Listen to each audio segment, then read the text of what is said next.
नमस्कार दोस्तों, मैं डॉक्टर पुनीत कथुरिया, साइकियाट्रिस्ट।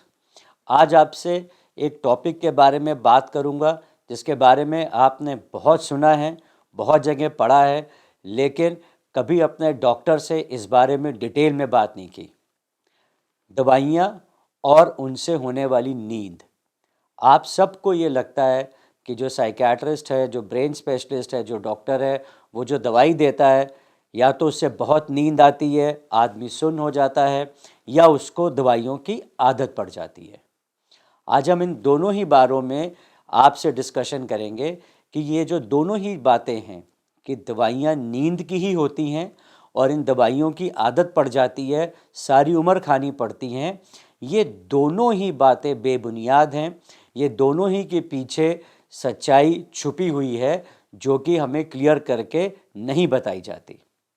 पहली बात कि डॉक्टर, साइकियाट्रिस्ट, मानसिक रोग विशेषज्ञ के पास आप जाएंगे तो वो आपको ऐसी दवाइयाँ देंगे जिससे आप दिन रात सोते ही रहेंगे। ये बात बिल्कुल गलत है। हाँ, आज से 30-40 साल पहले जो दवाइयाँ साइकियाट्रिक या मानसिक बीमारियों को ठीक करने के लिए मिलती थी, उसमें नींद का साइड इफ़ेक्ट ज़्यादा था। पर अब पिछले 20-25 सालों से जितनी भी दवाइयाँ अवेलेबल हैं जो हम एज डॉक्टर्स इस्तेमाल करते हैं, वो ऐसी नहीं है कि आपको उनसे सारा दिन नींद आती रहे। हाँ, अगर आपको नींद की प्रॉब्लम है और आप अपने डॉक्टर को कहते हैं कि आपको नींद की दवाई चाहिए, तो वो दे सकता है। अगर मैं आपको नींद की दवाई लिखता भी हूँ तो आपका फ़र्ज़ है मुझे बताना कि डॉक्टर साहब ये दवाई खाने के बाद मुझे नींद ज़्यादा आ रही है या मुझे कम आ रही है, तो दवाई की डोज उस हिसाब से एडजस्ट की जा सकती है।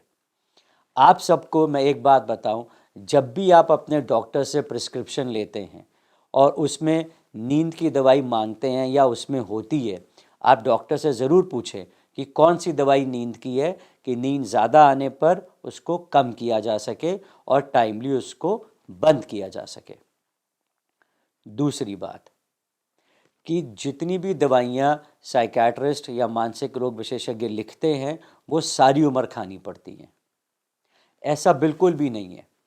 और ना ही वो दवाइयाँ एडिक्टिव हैं, ना ही उन दवाइयों की आदत पड़ती है। उन दवाइयों की कोई लत नहीं पड़ती है। जो दवाइयाँ आपका डॉक्टर आपको प्रिस्क्राइब करता है, अगर आप प्रिस्क्रिप्शन के हिसाब से वो सारी दवाइयाँ लेंगे तो ऐसा एडिक्शन, ऐसी आदत आपको नहीं पड़ेगी। एंटी डिप्रेसेंट्स होती हैं, एंटी एंग्जाइटी होती हैं, एंटी साइकोटिक होती हैं। ये तीनों ही कैटेगरी जो दवाइयों की है, ये तीनों ही नॉन एडिक्टिव हैं। इन तीनों से ही डिप्रेशन की दवाई की कोई आदत नहीं पड़ती। जिस तरीके से कोई शुगर का, डायबिटीज़ का पेशेंट है, वो शुगर की दवाई खाता है तो उसका शुगर कंट्रोल्ड रहता है, क्योंकि उसके बॉडी के अंदर ऐसे चेंजेस आ चुके हैं कि उसको बाहर से शुगर को कंट्रोल करने की दवाई देनी पड़ती है। वैसे ही डिप्रेशन में ब्रेन के अंदर कुछ ऐसे सेम उसी तरीके के चेंजेस आ जाते हैं कि उसको कंट्रोल करने के लिए बाहर से दवाई देनी पड़ती है।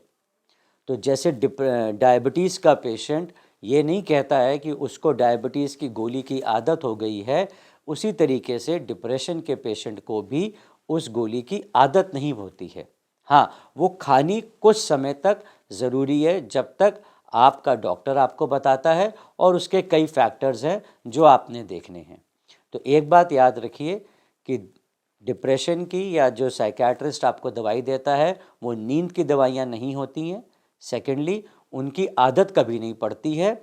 और हमेशा याद रखें, जब भी डॉक्टर से प्रिस्क्रिप्शन लें, अगर उसमें कोई नींद की टैबलेट है तो उससे ज़रूर पूछें, उस दवाई को चेक कराएं कि ये मेरी नींद की टैबलेट है। ज़रूरत ना होने पर उसको या तो बंद कर दें, कम कर दें, या उसको स्टॉप भी कर सकते हैं। ठीक है, धन्यवाद।